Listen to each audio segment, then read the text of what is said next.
شكره على توفيق والسلام واشهد ان لا اله الا الله وحده لا شريك له تعظيما لشأنه واشهد ان محمدا عبده ورسوله الداعي الى رضوانه اللهم صل وسلم عليه وعلى اله وصحبه وسلم. Hadirin sekalian, Bapak Ibu dan seluruh jemaah, semoga dimuliakan dan dirahmati Allah Subhanahu wa taala.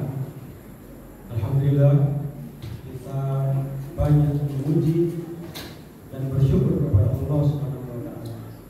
Kita sadar, kita yakin bahwa apa yang kita nikmati sampai detik ini, apa yang kita rasakan berupa kemudahan dalam ibadah, kemudahan untuk melaksanakan kebaikan-kebaikan, kemampuan untuk menjaga dan merutinkan amalan-amalan baik, serta kemampuan untuk menghindari hal-hal yang tidak baik, semata itu adalah nikmat yang Allah berikan kepada kita.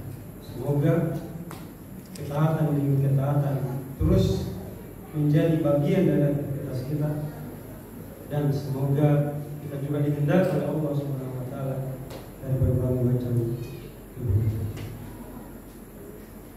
Hadirin yang berbahagia, pada ceramah singkat kali ini ada sebuah ayat di dalam Al-Quran, tepatnya di surat Al-Isra ayat yang ke-19.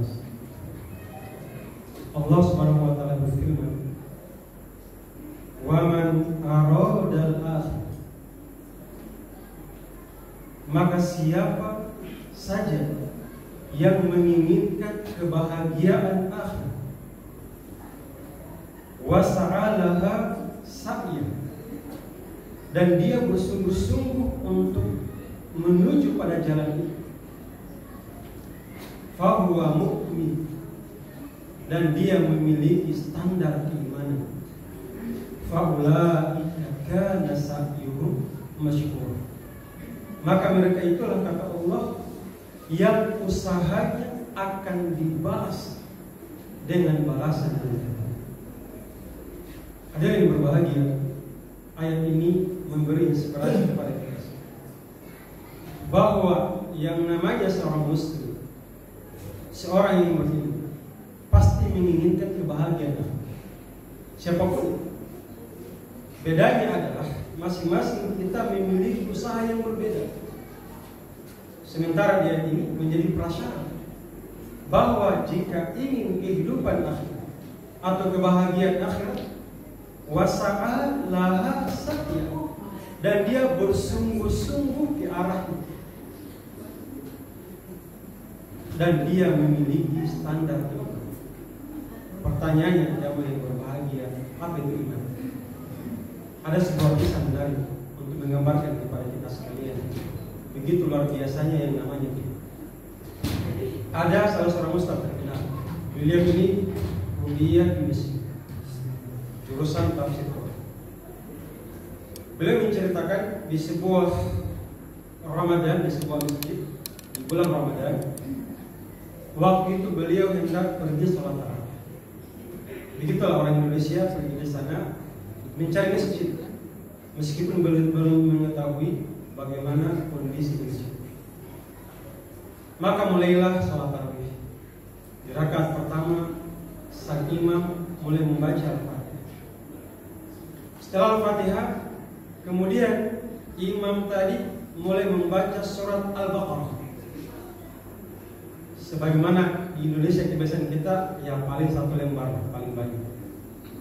Ternyata Bapak Ibu yang berbahagia, sudah mau hampir juz 1 selesai, sang imam belum juga ruku. Dipikirnya sang ustaz ini kalau sudah selesai ini langsung ruku. Ternyata sang imam masih meneruskan bacaan sampai di juz 2. Sang ustaz menanti belum juga ruku. Sudah 2 juz ini satu rakaat. Bapak Ibu yang berbahagia, kapan rukunya? Ternyata nanti selesai surat Al-Baqarah. 286 ayat dalam satu rakaat. Sang ustaz yang mungkin telah terbiasa merasa pegal, merasa capek, kemudian bangkitlah rakaat kedua. Sang imam mulai membaca Al-Fatihah. Dipikirnya kayaknya kayak di Indonesia, paling rakaat kedua Al-Ikhlas, An-Nas. Ternyata Bapak Ibu yang bahagia, di rakaat kedua sang imam mulailah membaca surat Al-Imran. Sang ustaz ini hafal Quran. Dipikirnya mungkin sampai juz 4, juz 3, Al-Imran juz 3, ayat-ayat 90. Ternyata yang berbahagia, sang imam barulah ruku setelah menyelesaikan 200 ayat surat Al-Imran. Dikatakan sholat tarawih karena setiap 2 rakaat ada istirahat. Sang ustaz ketika istirahat, yang membuat dia takjub adalah seorang jamaah di samping, seorang kakek yang sudah tua, tapi begitu betah, tidak bergeming sedikit pun, menikmati rakaat yang panjang. Ya usia 60 tahun. Beliau penasaran. Kemudian di saat istirahat jeda sholat tarawih itu, sebelum bangkit ke rakaat selanjutnya, sang ustaz ini mendatangkan istri tersebut. Wahai sang kakek, apakah engkau hafal Quran? Dia bilang tidak, hanya sebagian. Apakah engkau mengerti apa yang dibaca oleh imam tadi? Tidak semuanya. Meskipun saya berbahasa Arab, tapi bahasa Al-Quran tidak sesederhana bahasa Arab. Kemudian apa yang membuat Anda bisa bertahan dan menikmati sholat yang panjang? Sedangkan saya, kata Ustaz, saya hafal Quran, saya kuliah di jurusan tafsir, saya mengerti apa yang dibaca imam, tapi saya merasa capek, merasa lelah, gelisah ketika sholat tarawih tadi. Maka inilah jawaban sang kakek yang mengatakan, wahai anak muda, engkau sholat dengan tenaga, sedangkan saya sholat dengan iman. Iman itu energi. Iman itu memberi motivasi kepada setiap dunia. Maka betullah ayat yang tadi, siapapun yang menginginkan akhirat, maka mesti ada usaha yang sungguh, yang kemudian didasari atas dasar iman. Kami yang berbahagia, kenapa kebiasaan kita di Indonesia kalau sholat tarawih hanya ramai di awal-awal saja? Karena kebanyakan kita sholat tarawih berdiri dengan tenaga, bukan karena panggilan kita. Kenapa banyak orang yang tidak bertahan untuk menjaga sholat 5 waktu? Karena bagi dia sholat 5 waktu adalah beban. Karena dia sholat dengan tenaga, bukan dengan keimanan.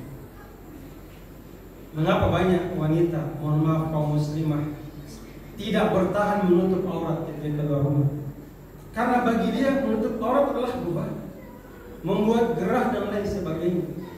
Dia menggunakan itu bukan karena keimanannya kepada Allah SWT.